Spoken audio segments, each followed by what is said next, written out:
नमस्कार दोस्तों, vision super 30 classes में आपका स्वागत है। मैं मनोज सिंह इंदा।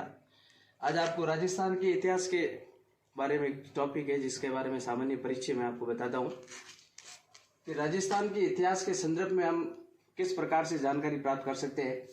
तो मोटे रूप में अपन राजस्थान के इतिहास को 3 भागों में बांट सकते हैं। पहला भाग है राजस्थान के इतिहास को जानने के स्रोत, दूसरा भाग है रियासतें और तीसरा भाग है आधुनिक इतिहास।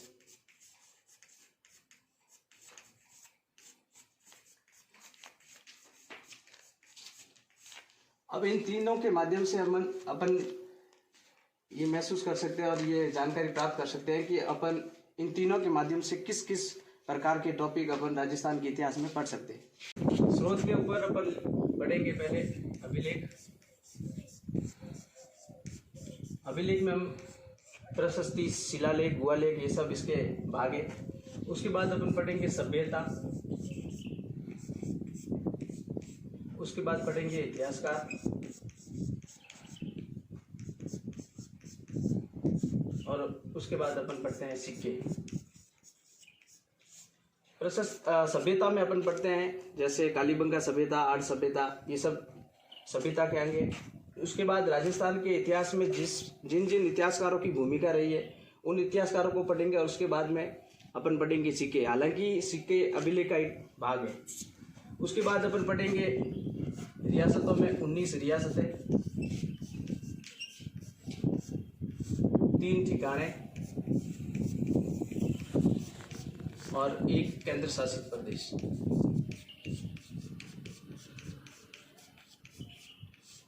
उन्नीस रियासतें होती थी। रियासतें जिसको तोपों की सलामी दी जाती थी वो रियासतें होती है, और जिनको तोपों की सलामी नहीं दी जाती थी वो होते ठिकाने। और केंद्र शासित प्रदेश जहाँ कमिश्नर बैठता था इसे कमिश्नरी प्रांत भी कहा जाता है।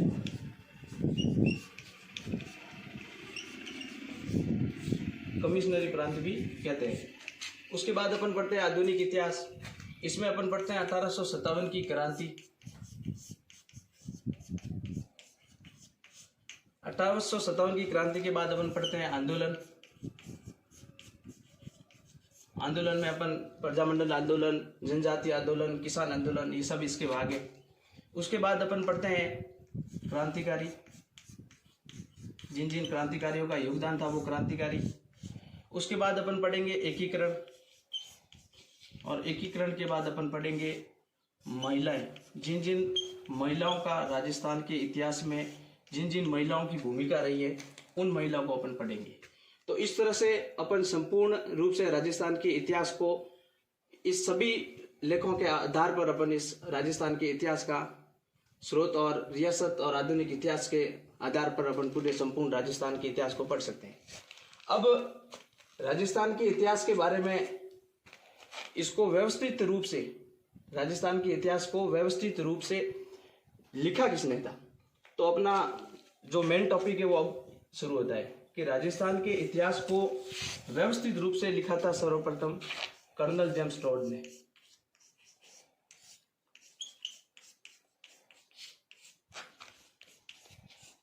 कर्नल जेम्स टोड और राजस्थान का इतिहास ये दोनों एक दूसरे के पूरक हैं, क्योंकि राजस्थान का इतिहास पढ़ते हैं तो कर्नल जेम्स टोड को भी पढ़ना जरूरी होता है।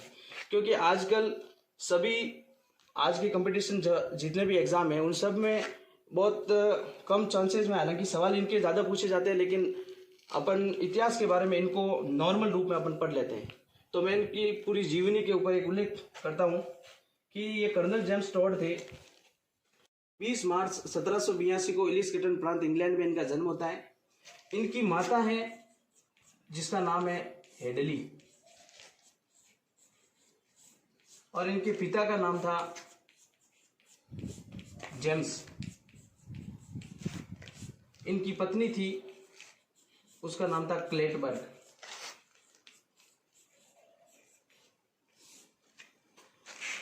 ऐसा कहा जाता है कि इनके पिता जेम्स वो आर्मी में थे और आर्मी में ही वीरगति को प्राप्त हो गए।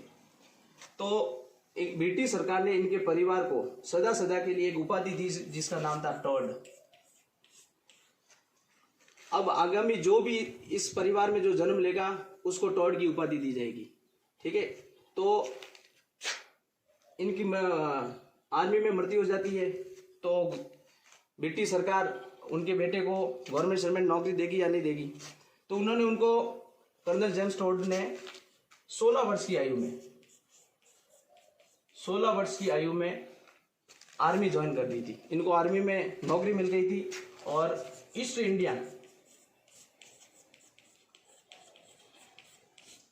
कंपनी में इनको जॉब प्राप्त हुई थी और ये जिस पद पर आसीन थे उस पद का नाम था पीए मतलब पॉलिटिकल एजेंट। अब सवाल ये रहता है कि ये राजस्थान में आएंगे तो ये किसी रियासत के अंग्रेज अधिकारी बनकर आएंगे। तो ये राजस्थान में मतलब पहले भारत में आते हैं और ये भारत में आते हैं सन 1798 को। तो आप इसी से अनुमान लगा सकते हो कि 1782 में इनका जन्म होता है और 1798 में ये भारत आते हैं। तो मैं 16-17 वर्ष की आयु में ये आर्मी में अपनी नौकरी जॉब प्राप्त कर ली थी। ये 1798 में सर्वप्रथम भारत में आते हैं बंगाल में और उसके बाद ये राजस्थान में आते हैं 1806 में और राजस्थान में ये आते हैं मेवाड़ और हाड़ौती के पॉलिटिकल एजेंट बनकर। किसके? मेवाड़ और हाड़ौती के पॉलिटिकल एजेंट बनकर आते हैं।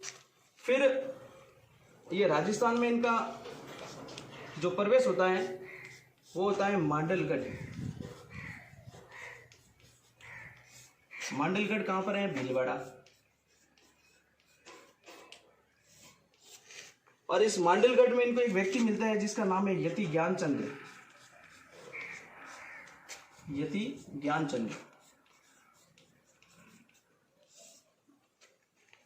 ऐसा उल्लेख मिलता है कि ये यति ज्ञानचंद्र, इन्होंने कर्नल जेम्स टॉड को ज्ञान दिया था और ज्ञान देने के कारण कर्नल जेम्स टॉड ने इनको अपना गुरु मान लिया था।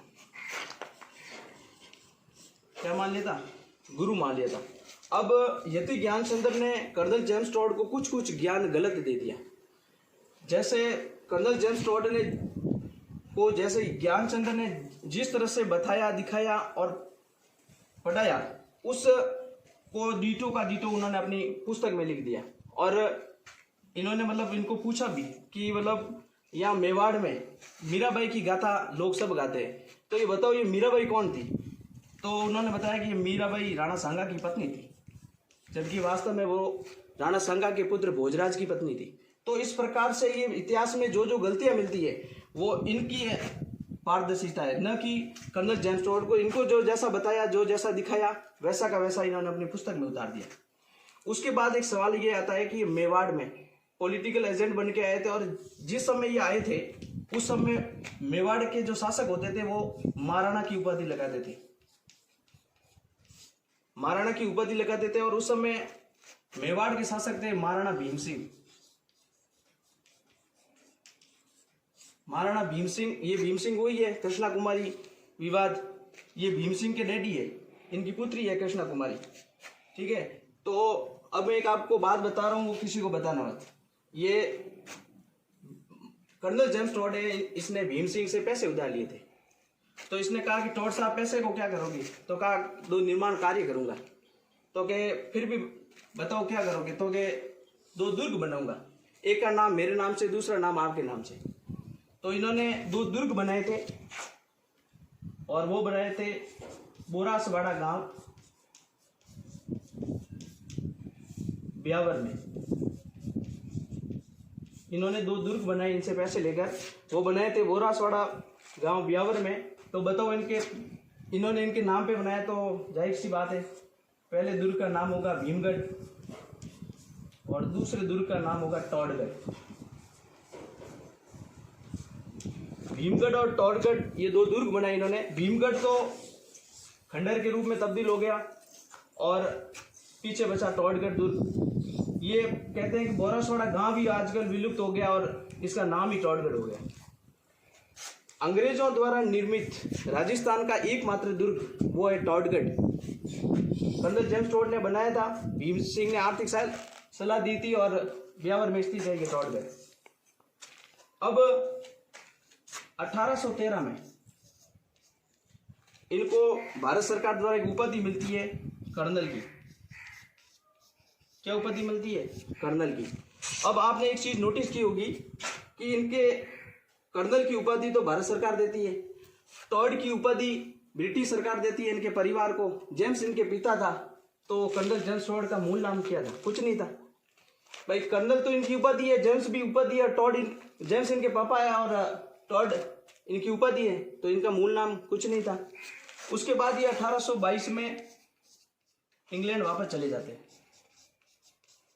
इंग्लैंड वापस चले जाते हैं और 1835 में इनकी मृत्यु हो जाती है। ये 1822 में इंग्लैंड चले जाते हैं और 1835 में इनकी मृत्यु हो जाती है। अब ये जब इंग्लैंड जाते हैं तो अपन यूं तो नहीं कह सकते हैं, पर मजाक के रूप में अपन कह सकते हैं कि कर्नल जेम्स टॉड चोटा था। इसने राजस्थान से अपने यहाँ से शिलालेख चुराया था। क्या चुराया था? शिलालेख। अपने मारवाड़ वालों की और राजस्थान वालों की कोई वस्तु चुरा के लेके जा सकता है क्या? कोई नहीं जा सकता। ये अपने यहाँ से मानमोरी का शिलालेख चुरा के लेके गए थे। मानमोरी का शिलालेख ये लेके गए थे, चित्तौड़गढ़ से उठाया था इसको।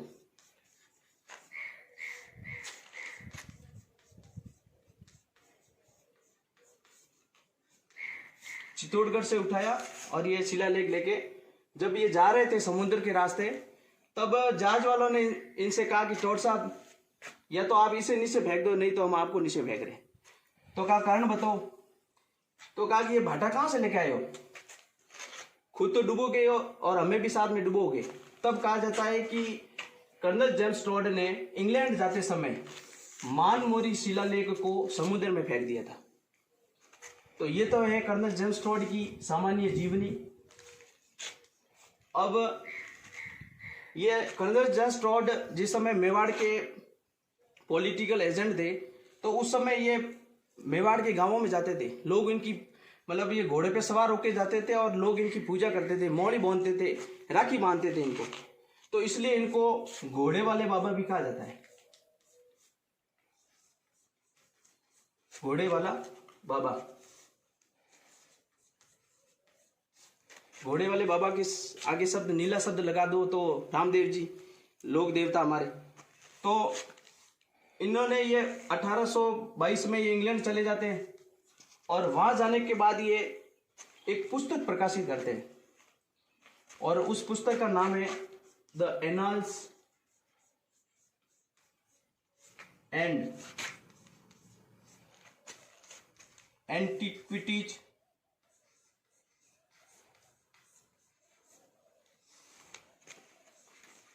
ऑफ राजस्थान।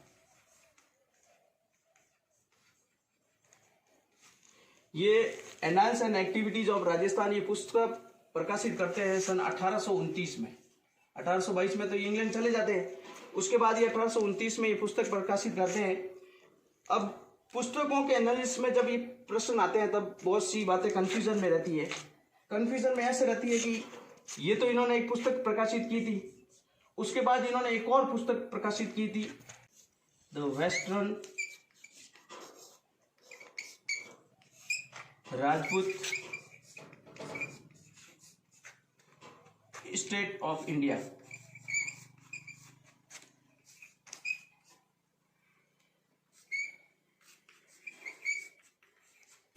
ये दोनों पुस्तकें एक ही है।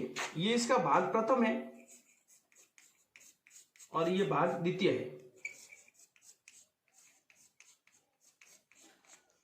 और ये पुस्तक प्रकाशित की थी 1832 में। अब 1835 में तो इनकी मृत्यु हो जाती है। उसके बाद एक और पुस्तक प्रकाशित होती है पश्चिमी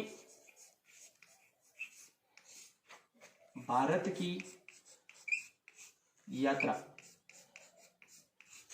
और ये पुस्तक प्रकाशित करती है कर्नल जेम्स टॉड की पत्नी क्लेटबर्ग।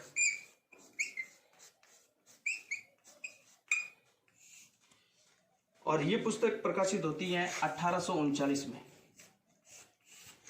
इन दोनों पुस्तक में राजस्थान के इतिहास की जानकारी मिलती है।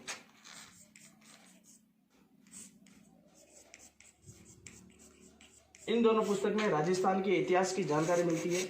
अब एक चीज आपने नोट की होगी कि 1829 और 1832 इन दोनों के मध्य एक भारत के इतिहास में एक घटना घटित होती है।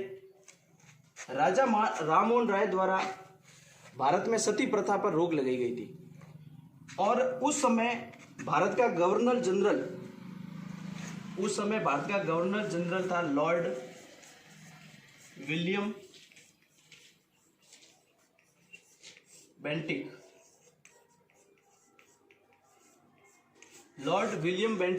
और ये पुस्तक the annals and antiquities of Rajasthan, ये पुस्तक इनको समर्पित की गई थी।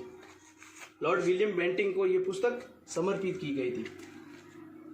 राजस्थान का इतिहास है और ये दोनों पुस्तक में राजस्थान का इतिहास है वो हमें अंग्रेजी भाषा में मिलता है।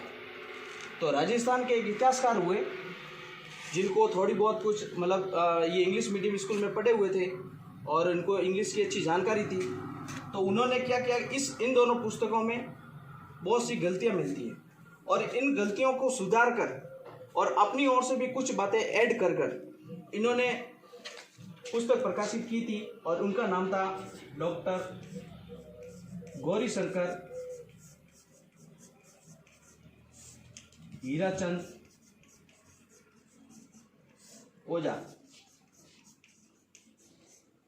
ये इंग्लिश के अच्छे जानकार थे। इनकी सारी जो भी पुस्तकें मिलती है वो सब हिंदी मीडियम में मिलती है। इन्होंने 15 से 20 पुस्तकें लिखी है राजपूताना स्टेट के ऊपर। 15 से 20 पुस्तकें इन्होंने लिखी है। अब इन दोनों पुस्तकों में ही अपने को नाम मिलता है राजस्थान और इन्हीं पुस्तकों में नाम मिलता है रायथान और इन्हीं पुस्तकों में नाम मिलता है रजवाड़ा। ये तीनों नाम इसी पुस्तक में मिलते हैं। राजस्थान का सबसे पहले नाम राजस्थान किसने दिया? कर्नल जेम्स टॉड ने।